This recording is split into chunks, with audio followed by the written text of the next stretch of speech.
À un moment, algérienne. il faut arrêter un moment. Mais c'est une double humiliation pour les Non, il Plénois. faut arrêter un moment. L'histoire de l'Afrique, comment la situation qu'il y a en Afrique en ce moment ne correspond pas à tout ce que vous dites depuis tout à l'heure. La dépendance de la France par rapport à l'Afrique, l'histoire de la colonisation, le commerce triangulaire et tout ce qui s'ensuit. On ne peut pas rester et ne pas dire qu'il n'y a pas eu un crime quelque part ou qu'il n'y a pas eu quelque chose de fait. Je pense qu'on a un problème en tant que Français. Par rapport à ça, on ne reconnaît pas forcément ce qui s'est passé dans l'histoire par rapport à tous ces pays-là. On a pillé l'Afrique, on l'a pillé encore jusqu'à aujourd'hui. Vous savez que le franc CFA, le franc africain, est jusqu'à aujourd'hui fait en France. C'est encore la France qui décide de quel argent on va donner à l'Afrique. Bien sûr. Mais à un moment, donc, tous les beaux discours, etc., qu'on entend tous les jours, c'est bien beau. Il arrive un moment, ça va. Laisse parler la blanche un peu.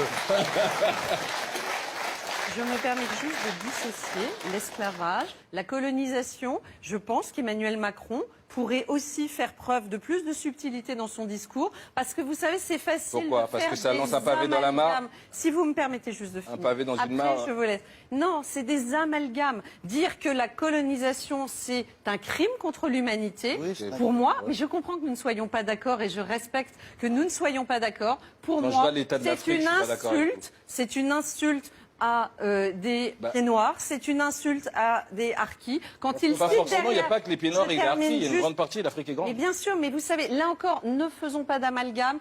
Vous savez, il faut se comparer aussi. La colonisation française peut s'enorgueillir d'avoir aussi dans ces pays apporter des choses par rapport à la colonisation anglaise. Exactement. Mais non, mais moi, il y a juste un problème. C'est pas apporter, c'est imposer.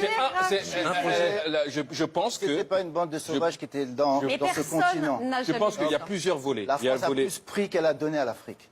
Donc pour moi, l'esclavage... Chirac le disait dans un discours. Chirac est de droite. L'esclavage, c'est des chaînes. La colonisation, c'est des chaînes mentales et culturelles.